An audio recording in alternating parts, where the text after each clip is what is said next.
श्रीगणपत्यथर्वशीर्ष।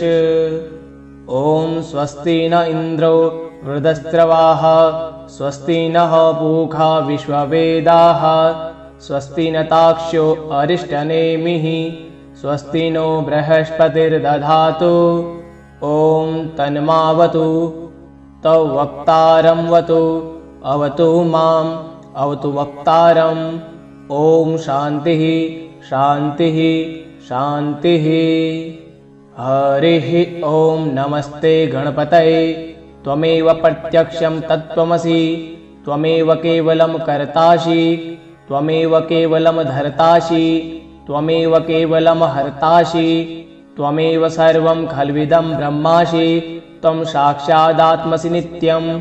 ऋतं वच्मि सत्यं वच्मि, औतौ माम् अवक्तारम् अवश्रोतारम् अवदातारम् अवधातारम् अवानुचानमवशिष्यम् अवपश्चातात् अवपुरस्तात् अवोच्चरातात् अवदक्षिणातात् अवचोधरातात् अवाधरातात् सर्वतो मां पाहि पाहि समन्तात्। त्वं वाङ्मयस्त्वं चिन्मयः, त्वम् आनन्दमयस्त्वं ब्रह्ममयः, त्वं सच्चिदानन्दादितीयोऽसि, त्वं प्रत्यक्षं ब्रह्मासि, त्वं ज्ञानमयो विज्ञानमयोऽसि। सर्वं जगदिदं तत्त्वो जायते, सर्वं जगदिदं तत्त्वतिष्ठति, सर्वं जगदिदं त्वयि लयमेष्यति, सर्वं जगदिदं तव्यि पठ्येति। त्वं भूमिरापो नलो नीलो नभः, त्वं चत्वारि वाक्यपदानि, त्वं गुणत्रयातीतः, त्वं वस्तात्रयातीतः, त्वं देहत्रयातीतः, त्वं कालत्रयातीतः, त्वं मूलाधारस्थितोऽसि नित्यं, त्वं शक्तित्रयात्मकः, त्वां योगिनो ध्यायन्ति नित्यं। त्वं ब्रह्मा त्वं विष्णुस्त्वं रुद्रस्त्वं इन्द्रस्त्वं अग्निस्त्वं वायुस्त्वं सूर्यस्त्वं चन्द्रमास्त्वं। ब्रह्मभूर्भुवः स्वरोऽहं गणादिं पूर्यमुच्चार्य वर्णादिं तदन्तरम् अनुस्वारः परतरः अर्धेन्दुलसितं तारेण रिद्धम्। एतत्त्वमनुस्वरूपं गकारः पूर्वरूपम् अकारो मध्यमरूपम् अनुस्वारचान्त्यरूपं बिन्दुरुत्तररूपं नादः सन्धानं सहिता सन्धिः। शेषा गणेशविद्या गणकऋषिः नृत्यगायन्ति छन्दः गणपतिर्देवता। ॐ गङ्गणपतये नमः। एकदन्ताय विद्महे वक्रतुण्डाय धीमहि तन्नो दन्ती प्रचोदयात्। एकदन्तं चतुर्हस्तं पाशं कुशधारिणं रदं च वरदं हस्तैर्बिभ्राणं मूषकध्वजं रक्तवर्णं लम्बोदरं शूर्पकर्णकं रक्तवाससं रक्तगन्धानुलिप्ताङ्गं रक्तपुष्पैः सुपूजितं भक्तानुकम्पिनं देवं जगत्कारणमच्युतम्। आविर्भूतं च सृष्ट्यादौ प्रकृते पुरुषात् परम् एवं ध्यायति यो नित्यं स योगी योगिनां वरः। नमो व्रातपतये नमो गणपतये नमो प्रमथपतये नमस्तेस्तु लम्बोदराय एकदन्ताय विघ्ननाशिने शिवसुताय श्रीवरदमूर्तये नमो नमः। एतत् अथर्वशीर्षं योधिते स ब्रह्मभूयाय कल्पते, स सर्वतः सुखमेधते, स सर्वविघ्नैर्बाध्यते, स पञ्चमहापापात् प्रमुच्यते। सायं धियानो दिवसकृतं पापं नाश्यति, प्रातर्धियानो रात्रिकृतं पापं नाश्यति। सायं प्रातः प्रयुञ्जानो अपापो भवति, सर्वत्राधियानोपविघ्नो भवति, धर्मार्थकाममोक्षं च विन्दति। इदम् अथर्वशीर्षं शिष्याय न देयं, यो यदि मोहादास्यति स्वपापीयान् भवति। सहस्ताव्रतनाथ यं यं काममधीते तं तमनेन साधयेत्। अनेन गणपतिं भीषिं च तीन वागीं भवति। चतुर्थयामन् प्रसन्न जपति स विद्यावान् भवति, स यशोवान् भवति। इत्यर्थवर्णवाक्यं ब्रह्माद्यावरणं विद्यात् न बिभेति कदाचनेति। यो दुर्वां कुर्यैर्यति स वैष्णवोपमो भवति। यो लाजैर्यजति स यशोवान् भवति स मेधावान् भवति यो मोदकसहस्रेण यजति स वाञ्छितफलमवाप्नोति यः साजिसिमृद्धिर्यजति स सर्वं लभते स सर्वं लभते।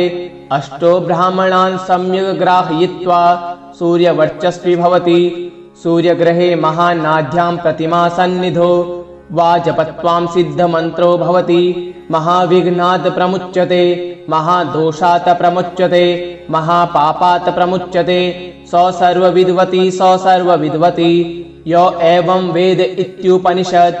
ॐ सहनावतु सहनो भुनक्तु सह वीर्यं करवावहै तेजस्विनां वधीतमस्तु मा विदुषावहै। ॐ भद्रं कर्णेभिः शृणुयाम देवा भद्रं पश्येमाशभिर्यजत्राः स्थिरैरङ्गै तुष्टुवाशन्तनूभिः वयसेम देवहितं यदायुः। ॐ स्वस्ति न इन्द्रो वृधस्रवाः स्वस्ति न पूषा विश्ववेदाः स्वस्ति न ताक्षो अरिष्टनेमिः स्वस्ति नो बृहस्पतिर्दधातु। ॐ शान्तिः शान्तिः शान्तिः। इति श्री गणपत्यथर्वशीर्षं सम्पूर्णम्। ॐ स्वस्ति न इन्द्रो वृधस्रवाः स्वस्ति नः पूषा विश्ववेदाः स्वस्ति न ताक्षो अरिष्टनेमिः स्वस्ति नो बृहस्पतिर्दधातु। ॐ तन्मावतु तौ वक्तारं वतु अवतु माम् अवतु वक्तारम्। ॐ शान्तिः शान्तिः शान्तिः। हरिः ॐ नमस्ते गणपतये त्वमेव प्रत्यक्षं तत्त्वमसि त्वमेव केवलं कर्तासि त्वमेव केवलं धर्तासि त्वमेव केवलं हर्तासि त्वमेव सर्वं खल्विदं ब्रह्मासि त्वं साक्षादात्मसि नित्यं ऋतं वच्मि सत्यं वच्मि औतौ माम् अवक्तारम् अवश्रोतारम् अवदातारम् अवधातारम् अवानुचानमवशिष्यम् अवपश्चातात् अवपुरस्तात् अवोच्चरातात् अवदक्षिणातात् अवचोधरातात् अवाधरातात् सर्वतो मां पाहि पाहि समन्तात्। त्वं वाङ्मयस्त्वं चिन्मयः त्वम् आनन्दमयस्त्वं ब्रह्ममयः त्वं सच्चिदानन्दादितीयोऽसि त्वं प्रत्यक्षं ब्रह्मासि त्वं ज्ञानमयो विज्ञानमयोऽसि। सर्वं जगदिदं तत्त्वो जायते सर्वं जगदिदं तत्त्वं तिष्ठति सर्वं जगदिदं त्वयि लयमेष्यति सर्वं जगदिदं तव्यि पठ्येति। त्वं भूमिरापो नलो नीलो नभः त्वं चत्वारि वाक्यपदानि त्वं गुणत्रयातीतः त्वं वस्तात्रयातीतः त्वं देहत्रयातीतः त्वं कालत्रयातीतः त्वं मूलाधारस्थितोऽसि नित्यं त्वं शक्तित्रयात्मकः त्वां योगिनो ध्यायन्ति नित्यं। त्वं ब्रह्मा त्वं विष्णुस्त्वं रुद्रस्त्वं इन्द्रस्त्वं अग्निस्त्वं वायुस्त्वं सूर्यस्त्वं चन्द्रमास्त्वं ब्रह्मभूर्भुवः स्वरोऽहं गणादिं पूर्यमुच्चार्य वर्णादिं तदन्तरम् अनुस्वारः परतरः अर्धेन्दुलसितं तारेण रिद्धम् एतत्त्वमनुस्वरूपं गकारः पूर्वरूपम् अकारो मध्यमरूपम् अनुस्वारचान्त्यरूपं बिन्दुरुत्तररूपं नादः सन्धानं सहिता सन्धिः शेषा गणेशविद्या गणकऋषिः नृत्यगायन्ति छन्दः गणपतिर्देवता। ॐ गङ्गणपतये नमः। एकदन्ताय विद्महे वक्रतुण्डाय धीमहि तन्नो दन्ती प्रचोदयात्। एकदन्तं चतुर्हस्तं पाशं कुशधारिणं रदं च वरदं हस्तैर्बिभ्राणं मूषकध्वजं रक्तवर्णं लम्बोदरं शूर्पकर्णकं रक्तवाससं रक्तगन्धानुलिप्ताङ्गं रक्तपुष्पैः सुपूजितं भक्तानुकम्पिनं देवं जगत्कारणमच्युतम् आविर्भूतं च सृष्ट्यादौ प्रकृते पुरुषात् परम् एवं ध्यायति यो नित्यं स योगी योगिनां वरः। नमो व्रातपतये नमो गणपतये नमो प्रमथपतये नमस्तेस्तु लंबोदराय एकदन्ताय विघ्ननाशिने शिवसुताय श्रीवरदमूर्तये नमो नमः। एतत् अथर्वशीर्षं योधिते स ब्रह्म भूयाय कल्पते स सर्वतः सुखमेधते स सर्वविघ्नैर्बाध्यते स पञ्चमहापापात् प्रमुच्यते सायं धियानो दिवसकृतं पापं नाश्यति प्रातर्धियानो रात्रिकृतं पापं नाश्यति सायं प्रातः प्रयुञ्जानो अपापो भवति सर्वत्राधियानोपविघ्नो भवति धर्मार्थकाममोक्षं च विन्दति। इदम् अथर्वशीर्षं शिष्याय न देयं यो यदि मोहादास्यति स्वपापीयान् भवति सहस्ताव्रतनाथ यं यं काममधीते तं तमनेन साधयेत् अनेन गणपतिं भीषिं च तीन वागीं भवति चतुर्थयामन् प्रसन्न जपति स विद्यावान् भवति स यशोवान् भवति इत्यर्थवर्णवाक्यं ब्रह्माद्यावरणं विद्यात् न बिभेति कदाचनेति यो दुर्वां कुर्यैर्यति स वैष्णवोपमो भवति यो लाजैर्यजति स यशोवान् भवति स मेधावान् भवति यो मोदकसहस्रेण यजति स वाञ्छितफलमवाप्नोति यः साजिसिमृद्धिर्यजति स सर्वं लभते स सर्वं लभते।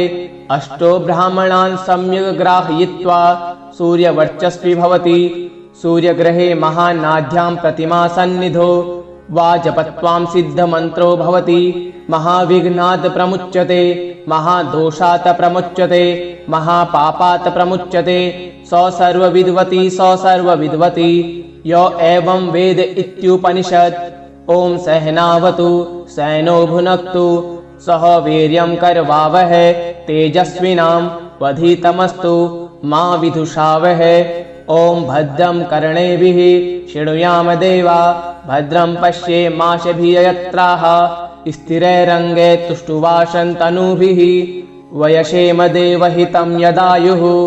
ॐ स्वस्ति न इन्द्रो वृधस्रवाः स्वस्ति न पूषा विश्ववेदाः स्वस्ति न ताक्षो अरिष्टनेमिः स्वस्ति नो बृहस्पतिर्दधातु।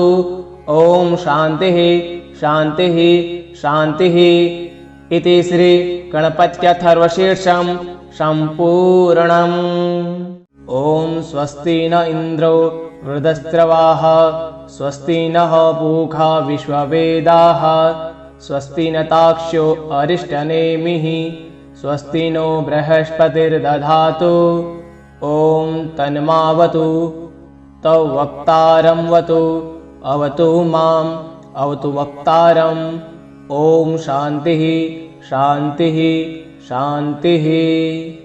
हरिः ॐ नमस्ते गणपतये त्वमेव प्रत्यक्षं तत्त्वमसि त्वमेव केवलं कर्तासि त्वमेव केवलं धर्तासि त्वमेव केवलं हर्तासि त्वमेव सर्वं खल्विदं ब्रह्मासि त्वं साक्षादात्मसि नित्यं ऋतं वच्मि सत्यं वच्मि औतौ माम् अवक्तारम् अवश्रोतारम् अवदातारम् अवधातारम् अवानुचानमवशिष्यम् अवपश्चातात् अवपुरस्तात् अवोच्चरातात् अवदक्षिणातात् अवचोर्ध्रातात् अवाधरातात् सर्वतो मां पाहि पाहि समन्तात्।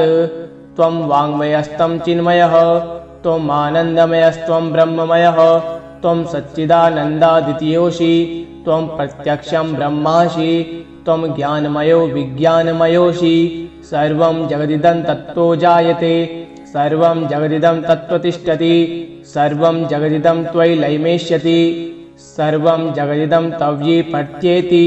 त्वं भूमिरापो नलो नीलो नभः त्वं चत्वारि वाक्यपदानि त्वं गुणत्रयातीतः त्वं वस्तात्रयातीतः त्वं देहत्रयातीतः त्वं कालत्रयातीतः त्वं मूलाधारस्थितोऽसि नित्यं त्वं शक्तित्रयात्मकः त्वां योगिनो ध्यायन्ति नित्यं त्वं ब्रह्मा त्वं विष्णुस्त्वं रुद्रस्त्वं इन्द्रस्त्वं अग्निस्त्वं वायुस्त्वं सूर्यस्त्वं चन्द्रमास्त्वं ब्रह्म भूर्भुवः स्वरोऽहं गणादिं पूर्यमुच्चार्य वर्णादिं तदन्तरम् अनुस्वारः परतरः अर्धेन्दुलसितं तारेण रिद्धम् एतत्त्वमनुस्वरूपम् गकारः पूर्वरूपम् अकारो मध्यमरूपम् अनुस्वार्चान्त्यरूपम् बिन्दुरुत्तररूपम् नादः सन्धानम् सहिता सन्धिः शेषा गणेशविद्या गणकऋषिः नृत्यगायन्ति छन्दः गणपतिर्देवता ॐ गङ्गणपतये नमः। एकदन्ताय विद्महे वक्रतुण्डाय धीमहि तन्नो दन्ती प्रचोदयात्। एकदन्तं चतुर्हस्तं पाशं कुशधारिणं रदं च वरदं हस्तैर्बिभ्राणं मूषकध्वजं रक्तवर्णं लम्बोदरं शूर्पकर्णकं रक्तवाससं रक्तगन्धानुलिप्ताङ्गं रक्तपुष्पैः सुपूजितं भक्तानुकम्पिनं देवं जगत्कारणमच्युतम् आविर्भूतं च सृष्ट्यादौ प्रकृत्यै पुरुषात् परम् एवं ध्यायति यो नित्यं स योगी योगिनां वरः। नमो व्रातपतये नमो गणपतये नमो प्रमथपतये नमस्तेस्तु लम्बोदराय एकदन्ताय विघ्ननाशिने शिवसुताय श्रीवरदमूर्तये नमो नमः। एतत् अथर्वशीर्षं योधिते स ब्रह्म भूयाय कल्पते स सर्वतः सुखमेधते स सर्वविघ्नैर्बाध्यते स पञ्चमहापापात् प्रमुच्यते सायं धियानो दिवसकृतं पापं नाश्यति प्रातर्धियानो रात्रिकृतं पापं नाश्यति सायं प्रातः प्रयुञ्जानो अपापो भवति सर्वत्राधियानोपविघ्नो भवति धर्मार्थकाममोक्षं च विन्दति। इदम् अथर्वशीर्षं शिष्याय न देयं यो यदि मोहादास्यति स्वपापीयान् भवति सहस्ताव्रतनाथ यं यं काममधीते तं तमनेन साधयेत्। अनेन गणपतिं भीषिं च तीन वागीं भवति चतुर्थयामन् प्रसन्न जपति स विद्यावान् भवति स यशोवान् भवति इत्यर्थवर्णवाक्यं ब्रह्माद्यावरणं विद्यात् न बिभेति कदाचनेति यो दुर्वां कुर्यैर्यति स वैष्णवोपमो भवति यो लाजैर्यजति स यशोवान् भवति स मेधावान् भवति यो मोदकसहस्रेण यजति स वाञ्छितफलमवाप्नोति यः साजिसिमिर्धिर्यजति स सर्वं लभते स सर्वं लभते। अष्टो ब्राह्मणान् सम्यग् ग्राहयित्वा सूर्यवर्चस्वी भवति सूर्यग्रहे महानाद्यां प्रतिमा सन्निधो वाजपत्वां सिद्धमन्त्रो भवति महाविघ्नात् प्रमुच्यते महादोषात् प्रमुच्यते महापापात् प्रमुच्यते स सर्वविद्वती स सर्वविद्वती यो एवं वेद इत्युपनिषत्। ॐ सहनावतु सैनो भुनक्तु सह वीर्यं करवावहै तेजस्विनां वधीतमस्तु मा विदुषावहै। ॐ भद्रं कर्णेभिः शृणुयाम देवा भद्रं पश्येमाशभिर्यजत्राः स्थिरैरङ्गै तुष्टुवाशन्तनूभिः वयसेम देवहितं यदायुः। ॐ स्वस्ति न इन्द्रो वृधस्रवाः स्वस्ति न पूषा विश्ववेदाः स्वस्ति न ताक्षो अरिष्टनेमिः स्वस्ति नो बृहस्पतिर्दधातु। ॐ शान्तिः शान्तिः शान्तिः। इति श्री गणपत्यथर्वशीर्षं सम्पूर्णम्। ॐ स्वस्ति न इन्द्रो वृधस्रवाः स्वस्ति नः पूषा विश्ववेदाः स्वस्ति न ताक्षो अरिष्टनेमिः स्वस्ति नो बृहस्पतिर्दधातु। ॐ तन्मावतु तौ वक्तारं वतु अवतु माम् अवतु वक्तारम्। ॐ शान्तिः शान्तिः शान्तिः। हरिः ॐ नमस्ते गणपतये त्वमेव प्रत्यक्षं तत्त्वमसि त्वमेव केवलं कर्तासि त्वमेव केवलं धर्तासि त्वमेव केवलं हर्तासि त्वमेव सर्वं खल्विदं ब्रह्मासि त्वं साक्षादात्मसि नित्यं ऋतं वच्मि सत्यं वच्मि औतौ माम् अवक्तारम् अवश्रोतारम् अवदातारम् अवधातारम् अवानुचानमौ शिष्यम् औ पश्चातात् औ पुरस्तात् अवोच्चरातात् औ दक्षिणातात् औ चोर्ध्रातात् अवाधरातात् सर्वतो मां पाहि पाहि समन्तात्। त्वं वाङ्मयस्त्वं चिन्मयः त्वम् आनन्दमयस्त्वं ब्रह्ममयः त्वं सच्चिदानन्दादितीयोऽसि त्वं प्रत्यक्षं ब्रह्मासि त्वं ज्ञानमयो विज्ञानमयोऽसि। सर्वं जगदिदं तत्त्वो जायते सर्वं जगदिदं तत्त्वतिष्ठति सर्वं जगदिदं त्वयि लयमेष्यति सर्वं जगदिदं तव्यि पत्येति। त्वं भूमिरापो नलो नीलो नवः त्वं चत्वारि वाक्यपदानि त्वं गुणत्रयातीतः त्वं वस्तात्रयातीतः त्वं देहत्रयातीतः त्वं कालत्रयातीतः त्वं मूलाधारस्थितोऽसि नित्यं त्वं शक्तित्रयात्मकः त्वां योगिनो ध्यायन्ति नित्यं। त्वं ब्रह्मा त्वं विष्णुस्त्वं रुद्रस्त्वम् इन्द्रस्त्वम् अग्निस्त्वं वायुस्त्वं सूर्यस्त्वं चन्द्रमास्त्वं ब्रह्मभूर्भुवः स्वरोऽहं। गणादिं पूर्यमुच्चार्य वर्णादिं तदन्तरम् अनुस्वारः परतरः अर्धेन्दुलसितं तारेण रिद्धम् एतत्त्वमनुस्वरूपं। गकारः पूर्वरूपम् अकारो मध्यमरूपम् अनुस्वारचान्त्यरूपम् बिन्दुरुत्तररूपम् नादः सन्धानं सहिता सन्धिः शेषा गणेशविद्या गणकऋषिः नृत्य गायन्ति छन्दः गणपतिर्देवता। ॐ गङ्गणपतये नमः। एकदन्ताय विद्महे वक्रतुण्डाय धीमहि तन्नो दन्ती प्रचोदयात्। एकदन्तं चतुर्हस्तं पाशं कुशधारिणं रदं च वरदं हस्तैर्बिभ्राणं मूषकध्वजं रक्तवर्णं लम्बोदरं शूर्पकर्णकं रक्तवाससं रक्तगन्धानुलिप्ताङ्गं रक्तपुष्पैः सुपूजितं भक्तानुकम्पिनं देवं जगत्कारणमच्युतम्। आविर्भूतं च सृष्ट्यादौ प्रकृत्यै पुरुषात् परम् एवं ध्यायति यो नित्यं स योगी योगिनां वरः। नमो व्रातपतये नमो गणपतये नमो प्रमथपतये नमस्तेस्तु लम्बोदराय एकदन्ताय विघ्ननाशिने शिवसुताय श्रीवरदमूर्तये नमो नमः। एतत् अथर्वशीर्षं योधिते स ब्रह्मभूयाय कल्पते स सर्वतः सुखमेधते स सर्वविघ्नैर्बाध्यते स पञ्चमहापापात् प्रमुच्यते। सायं धियानो दिवसकृतं पापं नाश्यति प्रातर्धियानो रात्रिकृतं पापं नाश्यति। सायं प्रातः प्रयुञ्जानो अपापो भवति सर्वत्राधियानोपविघ्नो भवति धर्मार्थकाममोक्षं च विञ्जति। इदम् अथर्वशीर्षं शिष्याय न देयं यो यदि मोहादास्यति स पापीयान भवति। सहस्ताव्रतनाथ यं यम काममधीते तं तमनेन साधयेत्। अनेन गणपतिं भीषिं च तीन वागिं भवति। चतुर्थयामन् प्रसन्न जपति स विद्यावान् भवति स यशोवान् भवति। इत्यर्थवर्णवाक्यं ब्रह्माद्यावरणं विद्यात् न बिभेति कदाचनेति। यो दुर्वां कुर्यैर्यति स वैष्णवोपमो भवति।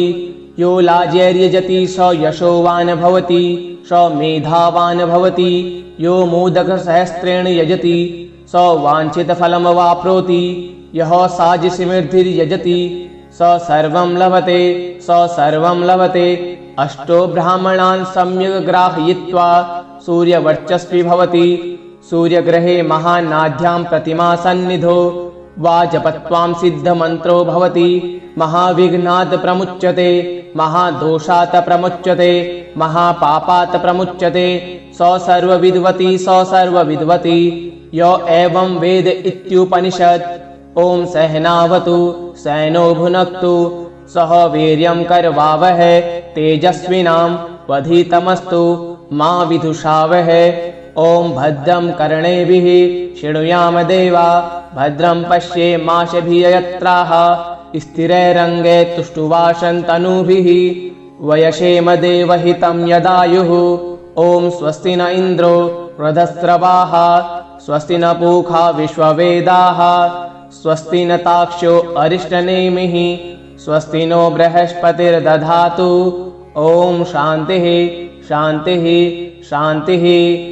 इति श्री गणपत्यथर्वशीर्षं सम्पूर्णम्।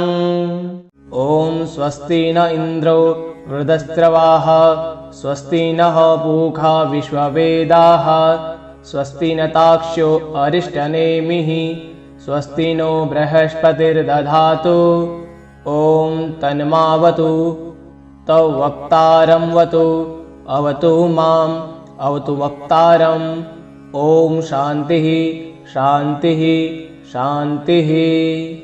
हरिः ॐ नमस्ते गणपतये त्वमेव प्रत्यक्षं तत्त्वमसि त्वमेव केवलं कर्तासि त्वमेव केवलं धर्तासि त्वमेव केवलं हर्तासि त्वमेव सर्वं खल्विदं ब्रह्मासि त्वं साक्षादात्मसि नित्यं।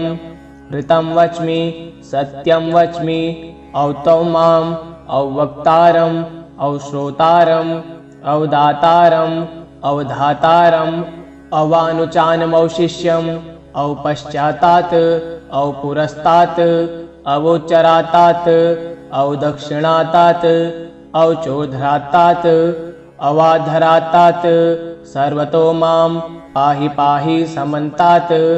त्वं वाङ्मयस्त्वं चिन्मयः त्वम् आनन्दमयस्त्वं ब्रह्ममयः त्वं सच्चिदानन्दाद्वितीयोऽसि त्वं प्रत्यक्षं ब्रह्मासि त्वं ज्ञानमयो विज्ञानमयोऽसि। सर्वं जगदिदं तत्त्वो जायते सर्वं जगदिदं तत्त्वतिष्ठति सर्वं जगदिदं त्वयि लयमेष्यति सर्वं जगदिदं तव्यि पठ्येति। त्वं भूमिरापो नलो नीलो नवः त्वं चत्वारि वाक्यपदानि त्वं गुणत्रयातीतः त्वं वस्तात्रयातीतः त्वं देहत्रयातीतः त्वं कालत्रयातीतः त्वं मूलाधारस्थितोऽसि नित्यं त्वं शक्तित्रयात्मकः त्वां योगिनो ध्यायन्ति नित्यं। त्वं ब्रह्मा त्वं विष्णुस्त्वं रुद्रस्त्वं इन्द्रस्त्वं अग्निस्त्वं वायुस्त्वं सूर्यस्त्वं चन्द्रमास्त्वं ब्रह्मभूर्भुवः स्वरोऽहं। गणादिं पूर्यमुच्चार्य वर्णादिं तदन्तरम् अनुस्वारः परतरः अर्धेन्दुलसितं तारेण ऋद्धम् एतत्त्वमनुस्वरूपं। गकारः पूर्वरूपम् अकारो मध्यमरूपम् अनुस्वारचान्त्यरूपम् बिन्दुरुत्तररूपम् नादः सन्धानं सहिता सन्धिः शेषा गणेशविद्या गणकऋषिः नृत्य गायन्ति छन्दः गणपतिर्देवता। ॐ गङ्गणपतये नमः। एकदन्ताय विद्महे वक्रतुण्डाय धीमहि तन्नो दन्ती प्रचोदयात्। एकदन्तं चतुर्हस्तं पाशं कुशधारिणं रदं च वरदं हस्तैर्बिभ्राणं मूषकध्वजं रक्तवर्णं लम्बोदरं शूर्पकर्णकं रक्तवाससं रक्तगन्धानुलिप्ताङ्गं रक्तपुष्पैः सुपूजितं भक्तानुकम्पिनं देवं जगत्कारणमच्युतम्। आविर्भूतं च सृष्ट्यादौ प्रकृत्यै पुरुषात् परम् एवं ध्यायति यो नित्यं स योगी योगिनां वरः। नमो व्रातपतये नमो गणपतये नमो प्रमथपतये नमस्तेस्तु लम्बोदराय एकदन्ताय विघ्ननाशिने शिवसुताय श्रीवरदमूर्तये नमो नमः। एतत् अथर्वशीर्षं योधिते स ब्रह्मभूयाय कल्पते स सर्वतः सुखमेधते स सर्वविघ्नैर्बाध्यते स पञ्चमहापापात् प्रमुच्यते। सायं धियानो दिवसकृतं पापं नाश्यति प्रातर्धियानो रात्रिकृतं पापं नाश्यति। सायं प्रातः प्रयुञ्जानो अपापो भवति सर्वत्राधियानोपविघ्नो भवति धर्मार्थकाममोक्षं च विन्दति। इदम् अथर्वशीर्षं शिष्याय न देयं यो यदि मोहादास्यति स्वपापीयान् भवति। सहस्ताव्रतनाथ यं यं काममधीते तं तमनेन साधयेत्। अनेन गणपतिं भीषिं च तीन वागीं भवति। चतुर्थयामन् प्रसन्न जपति स विद्यावान् भवति स यशोवान् भवति इत्यर्थवर्णवाक्यं ब्रह्माद्यावरणं विद्यात् न बिभेति कदाचनेति। यो दुर्वां कुर्यैर्यतीश वैष्णवोपमो भवति। यो लाजैर्यजति स यशोवान् भवति। स मेधावान् भवति। यो मोदकसहस्रेण यजति स वाञ्छितफलमवाप्नोति। यः साजिसिमिर्धिर्यजति स सर्वं लभते लभते। अष्टो ब्राह्मणान् सम्यग् ग्राहयित्वा सूर्यवर्चस्वी भवति। सूर्यग्रहे महानाद्यां प्रतिमा सन्निधो वाजपत्वां सिद्धमन्त्रो भवति। महाविघ्नात् प्रमुच्यते, महादोषात् प्रमुच्यते, महापापात् प्रमुच्यते। स सर्वविद्वती य एवं वेद इत्युपनिषत्। ॐ सहनावतु सैनो भुनक्तु सह वीर्यं करवावहै तेजस्विनां वधीतमस्तु मा विदुषावहै। ॐ भद्रं कर्णेभिः शृणुयाम देवा भद्रं पश्येमाशभिर्यजत्राः स्थिरैरङ्गे तुष्टुवाशन्तनूभिः वयसेम देवहितं यदायुः। ॐ स्वस्ति न इन्द्रो वृधस्रवाः स्वस्ति न पूषा विश्ववेदाः स्वस्ति न ताक्ष्यो अरिष्टनेमिः स्वस्ति नो बृहस्पतिर्दधातु। ॐ शान्तिः शान्तिः शान्तिः। इति श्री गणपत्यथर्वशीर्षं सम्पूर्णम्।